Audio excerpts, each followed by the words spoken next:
బాలీవుడ్ లో మరోసారి రామాయణం ఆధారంగా సినిమా తెరకెక్కుతోంది. అయితే ఈసారి హిందీ ఇండస్ట్రీ లక్ష్యం వేరు. రామాయణ పేరుతో సినిమా తీసి ప్రపంచవ్యాప్తంగా మన ఇతిహాసాన్ని పరిచయం చేయాలనే సంకల్పంతో ఉన్నారు. ఇందుకోసం మరో అడుగు పడింది.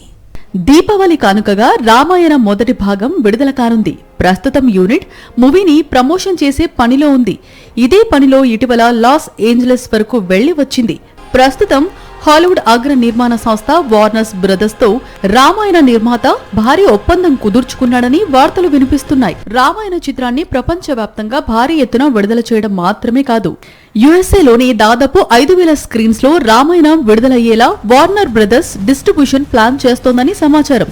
అదే నిజమైతే మాత్రం ఇండియన్ సినిమాకు దక్కిన మరో గౌరవంగా చెప్పుకోవాలి. అంతేకాదు, తొలి రోజు రికార్డు స్థాయిలో ఓపెనింగ్స్ ఉండనున్నాయి. భారతీయ సినిమా చరిత్రలో మొదటిసారి 4,000 కోట్ల బడ్జెట్ తో రూపుదిద్దుకుంటున్న రామాయణకు సంబంధించి రణ్బీర్ లుక్స్ పై భిన్న అభిప్రాయాలు వ్యక్తమవుతున్నా బిజినెస్ పరంగా మాత్రం ఈ చిత్రం దూసుకుపోతూ ఉండటం విశేషం.